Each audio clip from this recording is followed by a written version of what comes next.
head into firstly Matthias de Ligt, something that's been happening at Chelsea for the last few weeks. Juventus really hoping that they get £70 million around for him. There were considerations by Chelsea to give Werner instead of just paying the 70 million.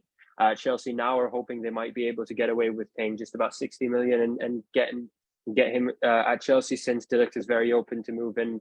And, there's talks between the club that has been progressing daily. What do you think about that, and how key for signing that is? Because clearly Christensen's gone, Rudiger's gone.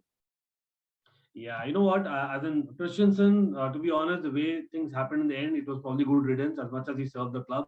Rudiger is indispensable, irreplaceable, at least for the time being. But yes, we eventually need to replace him. No player is bigger than the club. Fair enough. So, but I'm just glad the fact that we have finally, okay, not totally, but at least to some extent moved on from the Jules Koundé talks, because I think from the last 8 to 9 months, all we could hear is Jules Koundé, as though there's not another centre back in the whole of the world, right? Which is not true. And even Jules Koundé wasn't up to the mark in terms of what he was ready, etc. for a Tuchel. Yes, great potential, but De Ligt, I'm glad not only because of that. The reason being that De Ligt kind of fits the Chelsea DNA. He's one of a leader. He's just not just a defender. In the Ajax days, you remember the way he kind of won the league, etc., and got them, I think, Champions League semi-final. It was brilliant. He's someone who's actually, again, I know for a short while, but also played with Aki in the Dutch team, and with us getting linked to Aki, someone who's also knowing Chelsea, kind of helps. And De Ligt is someone who with the Dutch team has played 3 at the back, and of course with the Juventus team, he has kind of played both the systems under Allegri. So I think it kind of fits the bill. And compared to maybe a Jules Koundé, I would say De Ligt has probably played more high pedigree matches. So he has more experience, although both are very, very young.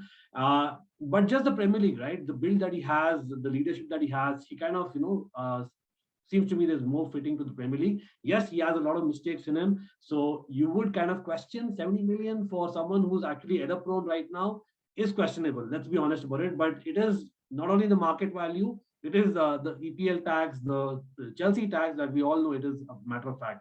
So with that taken into consideration and the amount of centre half available in the market, yeah, kind of surprised we are still not going hard on Koulibaly. Maybe it's a Napoli, thing, or again playing hardball.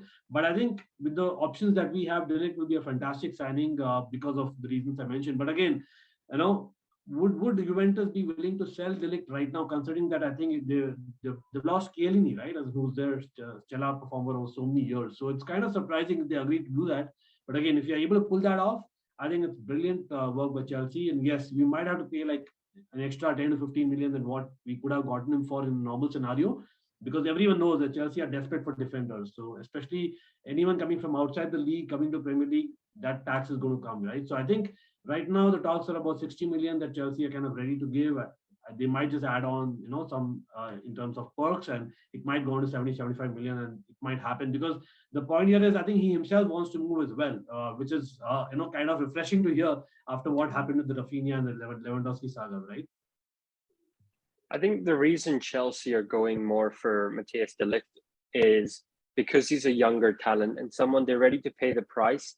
And Koulibaly, however much incredible he's been in the Italian league for the last couple of years, he's 31.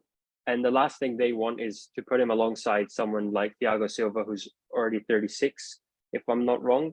And if Azpilicueta doesn't leave, then 33. So you've got a backline of 30 plus players, and then it going a year ahead, 2 years ahead, they will have issues when all 3 of them want to leave, and then you're looking for 3 new defenders, which is why I think they're more inclined towards Matthias de Ligt.